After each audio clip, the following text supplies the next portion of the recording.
Anak ni Digong.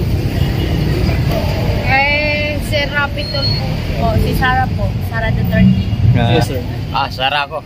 At Leni Robredo, Sara Duterte. Sana si Rapitol po. Baka saan. Ayun. Kay Tulfo ako. Si Rapi na. Rapi Tulfo. Lagay ko si Leni Robredo yata. Leni. Si Duterte. Ang 5. Tulpo na lang po. Sara po. Sara Duterte. Siyempre kay Tulfo. Ito nga mga kababayan, bago natin ituloy ang video na ito, kung bago ka lang sa aking YouTube channel baka pwede makahingi ng like at subscribe at click mo na rin ang notification bell para updated ka sa aking nilalabas na bagong video. Salamat po. Gandang araw mga kababayan, dito tayo sa may Hidalgo Street, sa may Quiapo, Manila. Tayo magkakandak ng Kalye Survey sa 2028 election. Bagamat malayo pang eleksyon pero may mga survey na yung mga Force Asia. Sasabayan po natin kung talagang legit ang mga survey nila. Yan, at mag-iikot-ikot tayo dito para tanongin natin ating mga kababayan kung sino pupusuan na lang ilagay na bilang leader ng ating bansa sa 2028. Let's go mga kababayan.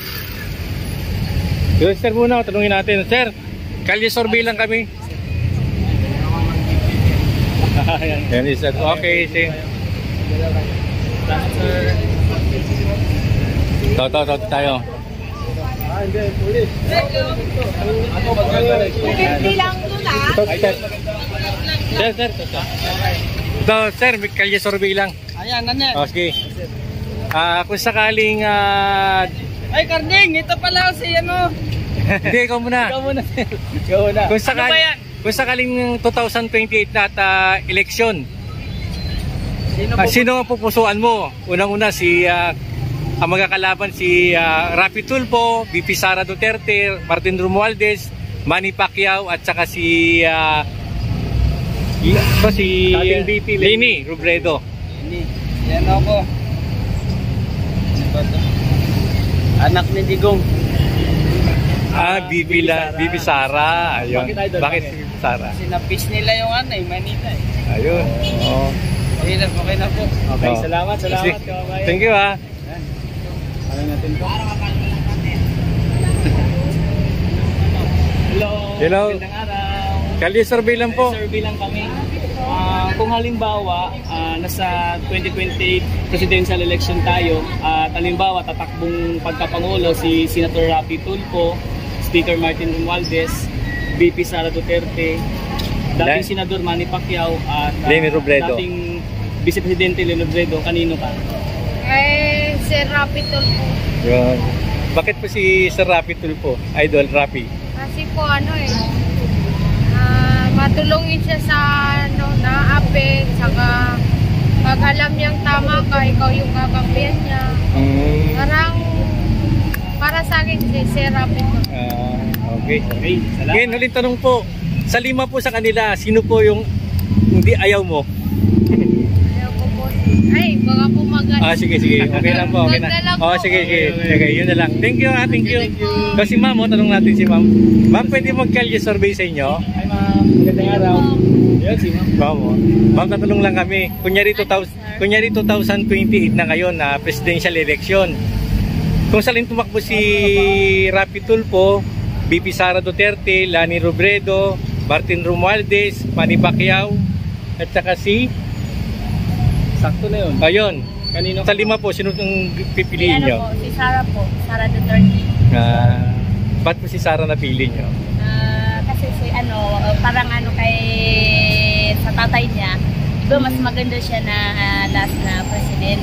Kasi lahat yung mga yung masasamang elegant ba yun? Yung drugs. Drugs, ni Duterte. Kaya si Sara na lang. Doon na lang kay Sara Duterte. Ayun, Sara Duterte. Ma'am, salamat ha. Sige po. Thank you. Okay.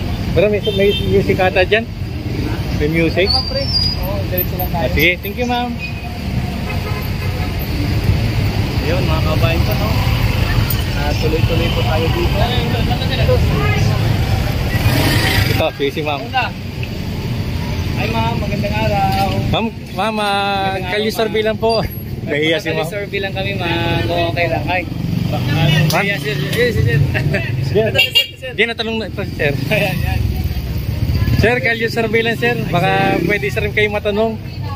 Magandang araw, sir. Mga survey lang po kami, sir. Sir, kung halimbawa po, nasa 2028 tayo at presidential election, at kung halimbawa tatakbo po ng pagkapangulo si Senator Rapi Tulfo, Speaker Martin Romualdez, VP Sara Duterte, dating Pangulo Leni Robredo, at dating Senador Manny Pacquiao, kanino po kayo, sir? Sara ako.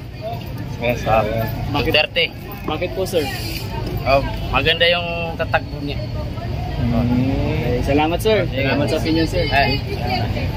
Dito tayo. Thank you po, Next thank tayo. you. Hello, Ito si Ma'am. magandang araw. Survey kami sa'yo. Di, tatanong lang naman. Kunyari 2008 presidential election na ngayon, kunyari lang ha. Ngayon kung tatakbo si VP Sara, Rapi Tulfo, Manny Pacquiao, Martin Romualdez at Leni Robredo, Sara Duterte. Ma'am, ba't si Sara napili nyo? Sara, pares din sila ng tatay. Ayun, Duterte. Okay, salamat sa... Thank you, thank you. Dito tayo kay sir. Idol, magandang araw. Magkakali-survey lang kami, Idol. Yan na lang. Kay ma'am na lang. Hi ma'am, magandang araw. Morning. Morning, ma'am. Ma'am, kung halimbawa po nasa 2028 na tayo at presidential election, kung halimbawa tatakbo po si Senator Rapi Tulfo bilang pagkapangulo, si Speaker Martin Romualdez, VP Sara, Manny Pacquiao at dating Vice President Leni Robredo, kanino po kayo, ma'am? Pare-pareho lang naman sila eh. Hindi rin may aangat ang Pilipinas. Dahil baon sa utang. Diba? Wala po kayo napipili kung sakaling Kung meron naman yung mas gusto ko si Marcos pa rin. Marcos. Dating Marcos senyor. Senyor. Namatay. Oo. Kasi nandoon lahat yung mababa ang bilihin. Oo. Noong araw. Oo. Noong araw yun Oo. Ngayon lahat mahal. Bigas, pamasahe. Kahit sino yata maupo, hindi na may babalik yung dati. Oo, hindi na siguro. Diba? Oo. Sana si Rapi Tulfo baka sakali. Ayun, Rapi Tulfo. So sa lima, ma'am, si Sir Rapi, si Idol, Rapi. Si Idol. Sige po, maraming salamat po. Thank you. Dito tayo kay sir. Magandang araw, sir. Okay, Pastor. Magandang araw. Ma'am, istorbo lang kami, ma'am. Magkakali-survey lang kami. Ma'am, kung halimbawa po nasa 2028 tayo at presidential election, at kung halimbawa ito tatakbo po ng pagkapangulo si Senator Rapi Tulfo, Speaker Martin Romualdez, VP Sara, dating Vice Presidente Leni Robredo at dating Senador Manny Pacquiao, kanino po kayo, ma'am? Siyempre, kay Tulfo ako. Sir Idol Rapi Tulfo. Opo, Bakit po si kay Tulfo. Bakit po si Sir Rapi yung napili niyo po? Siyempre, nakikita naman na kahit sa buong bansay, nakakatulong siya eh. Opo.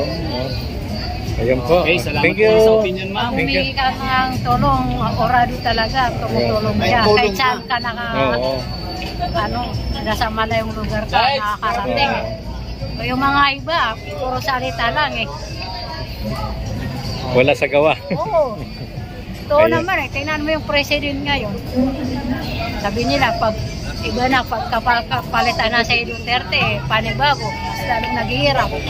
Tamo yung bigas, mas lalong tumataas. Diba? Yun.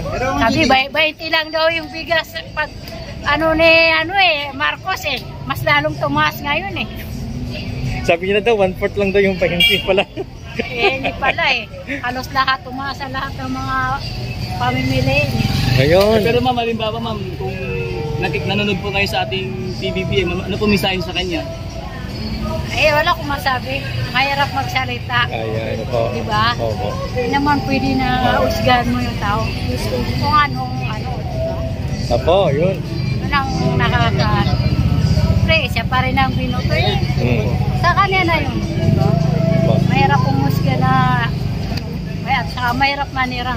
Pero yun lang po Kung ano talaga. lang sa yun na. Diba? Yun lang talaga nakita niyo ma'am, pero Opo. tumaas po mga bilihin. Opo, yun lang. Okay. Thank you po Thank ma'am. you, thank you Salamat po, po ma'am. sa paunlak ma'am. Okay, thank you. Lakas sa music, pre. Malakas po ang music dito mga kababayan. No? Ito si sir, tanongin natin. Sir, magandang araw sir. Magandang araw sir. Baka pwede ka lang sumakuha ng sir ng opinion. Oo, yun lang naman, sir. Yun lang naman sir. Kaya sir, sir po.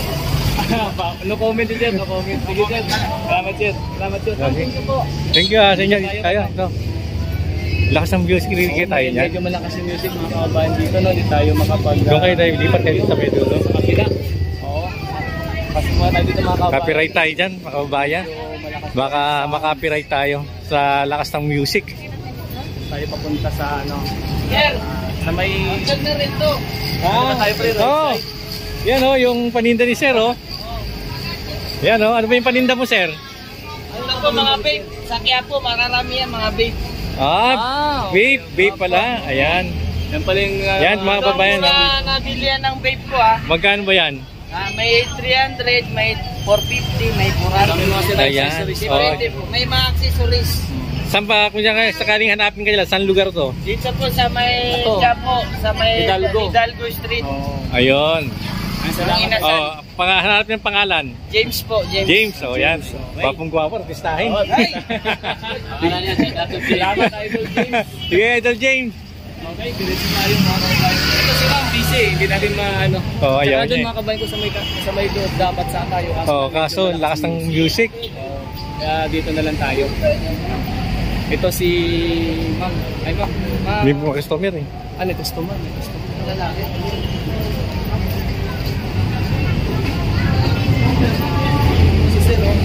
Sir, pwede ka na mabala, sir? Okay. Lakas ng mga music. Hi, sir. Magandang araw. Pwede ka na mabala, sir? Kaya survey lang kami, sir. Survey lang po kami. Kung halimbawa, sir, nasa ano tayo ngayon, no? Year 2028 at presidential election. At halimbawa, natakbo po ng pagkapangulo si Senator Rapi Tulfo, Speaker Martin Romualdez, VP Sara Duterte, dating Senador Manny Pacquiao at dating Vice Presidente Leni Robredo. Kanino po kayo, sir? Rapi na. Rapi Tulfo. Bakit po, sir? Kumbaga sa kanyan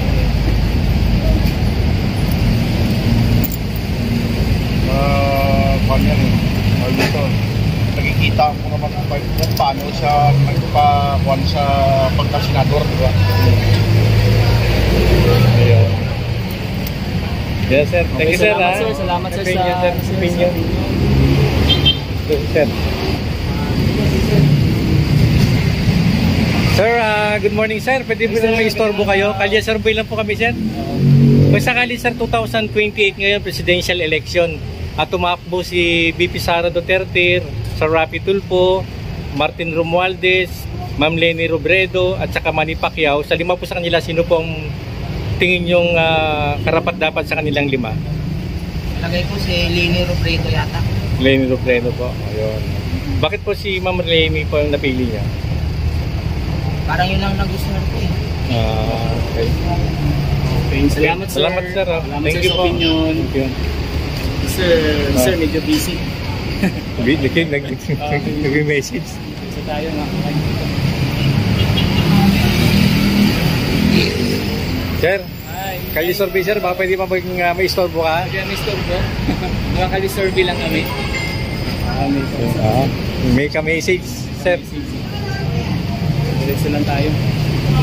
Ayan, mga kababayan. Tayo. Usap si ma'am. Hi ma'am, magandang araw. Ma'am, good morning. Kalye survey lang po kami. Kung sakaling po 2028 presidential election ngayon, kung sakaling tumakbo si VP Sara Duterte, Rapi Tulfo, Ma'am Leni Robredo, Manny Pacquiao at saka si Martin Romualdez, sa lima po sa kanila, sino po ang tingin yung karapat-dapat sa kanila? Tapang si Duterte. Si Mindanao ako, sanay na ako sa kanila. VP Sara. Oo, kasi si VP Sara, disiplinado ang mga tao. Mula nung obserbaran din namin yung si Duterte dati, wala man lang ditong nangais-snap na. Ako ng mga tao, kasi disiplinado. Kaya sa Mindanao, ganun din sa amin. Wala kaming ganyan-ganyan doon na inaabuso.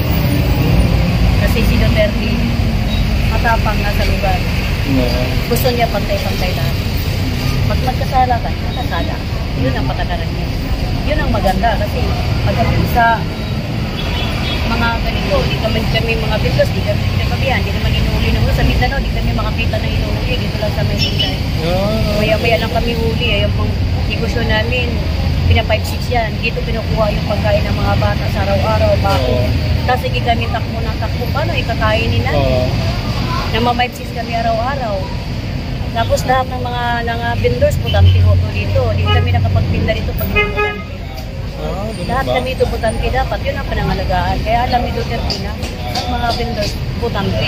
Kasi hindi kami nakakapalapag-lapag dito pag hindi kami putante. Kasi ang mag-ano namin yung LGU, yung mga pagkatandi ko ang nag-required namin na putante lahat ang nagtitinda ng bako. Kaya mas marami ang putante kaya ang mga vendors kaysa mga establishmento. Kasi yan, mga ano lang yan sila, mga bukti. Samantala dito vendors nagkalat. Kaya ngayon ang ano namin na ang vendors hindi tulungan. Dapat kami binigyan ng tulong kasi lahat kami dito nagsisikap na makakain ng mga anak ng pang-aral. Para sa mga anak ng mga timan dito kinukuha teacher dito sa Bangkita po. Nama-5-6 kami po para lang maka-survive araw-araw. So para sa inyo ma'am, si BP Sara po ang gusto. Yun po, gusto namin kasi disiplinado bukod sa maawa siya. Doon sa amin, bago hindi kami ng tulong. Bukod ang opisina doon na, ito, ganun, sabihin ni Duterte, nilindi sa, ng, ano pa yun, mayor pa yun dati si Duterte. Anong gusto ninyo ma? Financial o gamot? Pag sinabi mong gamot, ay permahanin ni Sara ang gamot na doon ka sa sa gamot na kukunin. Pero pag sinabi mo financial doon, sa financial mo kukunin yung gamot, automatic wala nang cut-cut doon na mapupunta. Hindi, direct makuha yun. Kung ano yung nilagay dyan sa niya, yun na makuha. Ganun kami sa Davao. Maganda pa rin ang natutulad. Kaya sabihin nilang paninira dito, hindi ako nanuniwala dyan. Kasi subok na ako, doon ako lumaki sa Davao, Mindanao. Mayor pa lang si Mayor Duterte, ganun ang patakaran namin. Ayaw niya niyang inaapi, ayaw din niya yung naabuso pa. Mga polis doon disiplinado sa amin, walang dito polis doon na nag-abuso. Di ba mga polis natin dito, hindi lakapon sa Mindanao pag nagkaganon. Ganon siya ka. Pero maganda ang pamalakad namin dahil makaayos kami ng hanap buhay. Wag lang yung illegal lang ino namin, ayaw niya. Yes ma'am. Yun talagang nasa tama lang. Kagaya ng hanap buhay na pinapawisan, yun ang gusto niya. Na makakain ng maayos ang pamilya. Eh dito, tinan mo naman kami, maya-maya naman ang panay. Tapos 5-6 na rin araw-araw, manilihin. Saan kami kapila? Kaya minsan yan, ano na namin doon sa, nandun kami sa Mindanao, hindi ganun. Maganda pala ang maganda pala ka ng Mindanao. Kahit pupunta kayo, sino pupunta ng Mindanao? Yung mga ganyan, disiplinado. O yun na nga, sa airport pa ng Mindanao, pag nahuli ka doon na may upos, ayaw niya yun. Kasi siyempre, mga matatanda, may nag-ikot-ikot, tapos may garilyo, malanghap ng matanda yun. Siyempre, pulusin na yung lugar na kailangan, ayaw niya lugar.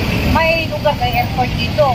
Yun, malapit sa Cavite na doon yung sigarilyo ng lahat doon. Nasabihin sa'yo doon, smoking, doon ang smoking lahat. Hindi pwede magkaroon. So merong area na? May area na smokingan. May area din doon na doon ka nag-uupo, magpa-parking. Parang hindi ka gano'ng kalat, hindi gano'n ayaw niya. Malinis ang Davao. Kaya, yun ang gusto niya ng Maynila, dapat noon hindi na ginagawa. Maraming maninira. Salamat po ma'am. Salamat sa opinion ma'am. Thank you po. Salamat po ma'am. Ito po yung tinda ni ma'am. Ayan. Thank you ma'am. Thank you po. Sir, pwede po sir ma-store po sir? Okay, thank you sir. Diretso tayo mga kababayan. Sir, pwede ma-store po sir? Kalye sa Rubilan pa kami.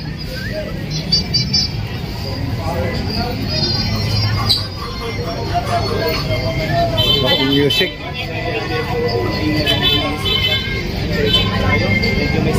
Lakas ng music. Oo, music mga kababayan. Makaka-copyright tayo dito pag ito yung Quiapo, Hidalgo Street. Oo. Tayo muna. Yung mga nagtitinda rito. Marami po ito.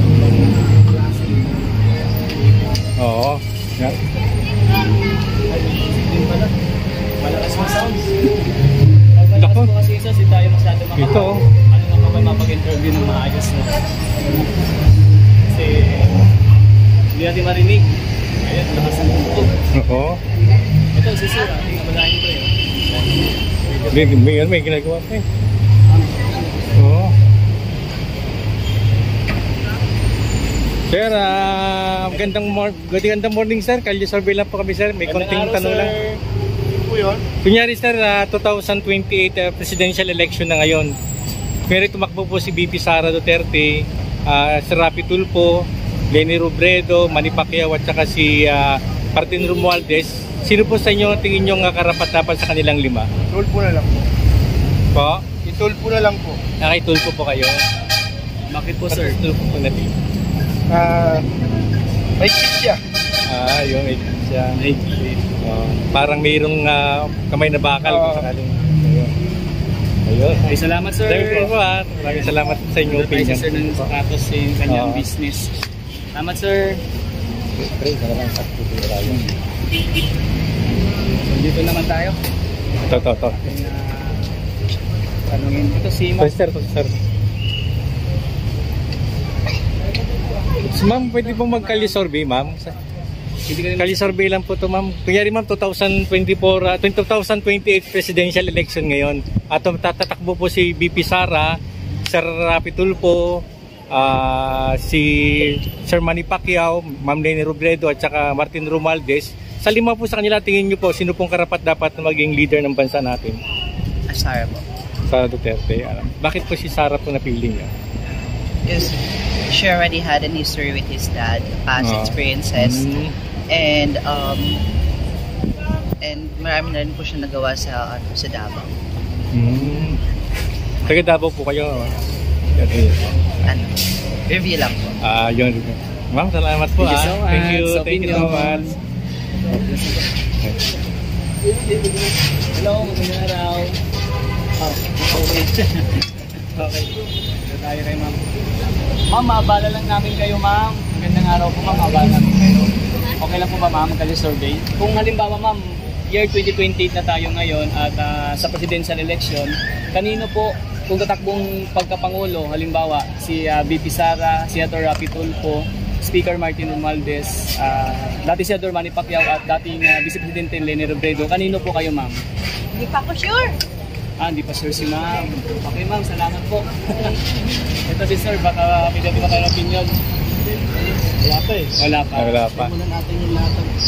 Okay, thank you po, salamat, sir. Salamat, sir. Yan. Ito, last na po si sir. Makain. Okay lang ba? Sir, okay lang ba maabala kayo, sir?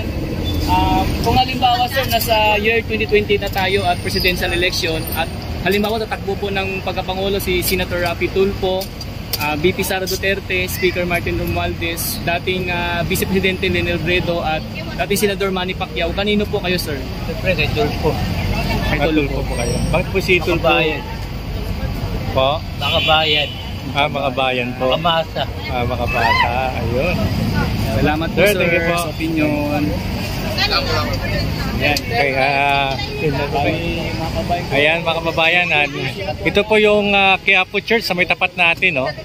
Kaya hanggang dito na muna ang ating update at magpa-part 2 po tayo, mga kababayan, para malaman pa natin yung ibang area dito sa may Quiapo kung ano po yung kanilang opinion sa 2008 election, kung sino po ang kanilang napupusuan sa 5. Yan po, hanggang dito lang po at maraming salamat sa inyong panonood at kung di pa nakipag-like, like and subscribe na po kayo para updated po kayo sa ating ginagawang Kalye survey. Bye-bye po and God bless.